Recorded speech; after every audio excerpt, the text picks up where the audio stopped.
Well, what I loved about the first one is that it was such a fun movie, you know, in a crowded space where it's just big movies are superhero movies and big action pieces. This was like smart. It had a puzzle to it. You had to figure it out. The magic trick was on the audience themselves. And so I loved trying to figure that out as a reason why I went to movies as a kid. It's a reason why I wanted to be into movies. And so, of course, when you have magic as well, I'm a huge like Copperfield fan as well. So all these elements together were reason to come and do the movie. And so for me, coming back, what we wanted to do, what we wanted to bring to the movie was more of that, of course, more bigger magic, and actually be with the characters more. Because in the first one, it was sort of a trick for the audience themselves, and you didn't get to be with the Horsemen. You saw them in little snippets, but mostly they were behind the curtains because the trick was on you. In this movie, we get to be on the other side of the curtain, and we get to be with the cast the whole time. So you get all their fun jokes, you get to hang out with them, and you get to see how a magician figures things out, especially in a place where they're put in a magic box themselves and have to use their skills to get their way out. So we had a great new character in this movie, Lizzy Kaplan, and in the movie she even says, "I'm the girl horseman," and she's so fun. She is, she's what they call a geek magician, which basically loves like blood, guts magic, like disgusting magic where things get cut off. She gets beheaded in the first scene, and she's just a fun character. And what we really wanted to create with her, with Lizzy, was that she only speaks the truth. Everything she says in the movie is the truth. She doesn't dilly-dally, she doesn't make up things. And so that's a really cool place to start with a character, because you like her, you trust her, she can call out the random things that happen in the movie. And she's someone that we can all relate to. We all have a friend who just says what's on her mind and has no edit button in her head.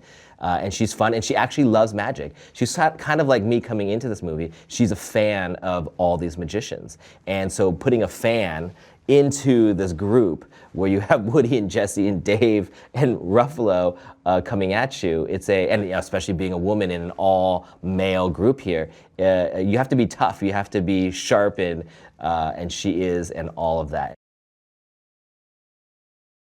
We made it a big thing in our movie, and we all sat down and said, let's do as much practical magic as we can. Let's teach the actors how to do this stuff. Let's build the contraption to cut her head off. Let's not just use green screen.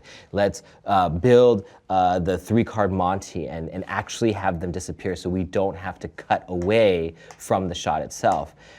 So our magic team, Keith Barry, Blake Voigt, Andre, David Copperfield, we all sort of set out to make sure that we could build these things. And even if things seemed kind of impractical for a movie, like any other movie, you would just CG some of this stuff. So, but everyone made this promise that we wanted to, because I think you can feel the physicalness. I think you can feel the physicality of something disappearing in front of your eyes. And so that was a big thing. So we took all our cast and we threw them into magic camp a couple weeks, or 3-4 weeks before we started shooting. And so every day they were doing hours and hours of dexterity, of how to make things disappear, how to present themselves, even how a magician talks and how they move their hands they had to learn, so that in other situations they could pull that out and it wouldn't be fresh. So a lot of it was just muscle memory and getting them back. So some of them learned it from the last movie. So just getting them back in the swing of things and then upping their game even more. Our main magician on set, day to day, was Keith Barry. He was the guy that from our script form all the way through to the end, he was my right-hand magic man. The creation, the brainstorming, if I had an issue, helping the actors present themselves. Keith Barry is brilliant because he's not just a mentalist, he's amazing at reading minds and hypnotizing people, but he's also good at presenting. He has his own shows, and so he has all the aspects. If horsemen were real, he would probably be a horseman. What I love about this movie is that it's for all ages. It's a fun movie. It has suspense, has emotional story to it. It's a fun ride. You get magic tricks.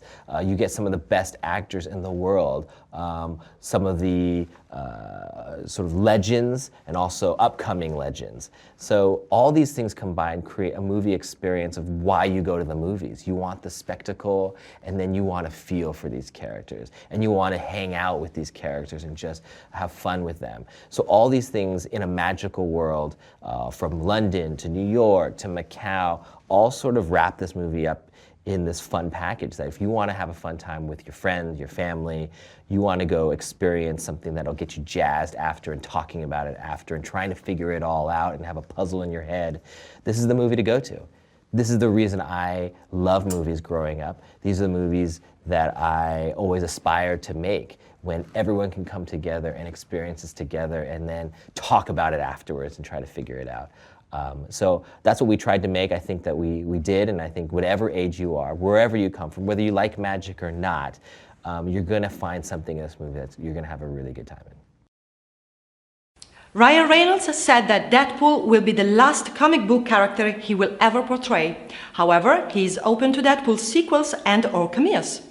Are you looking forward to watching Deadpool? Let me know in the comments below and click here for more cool videos. Bye.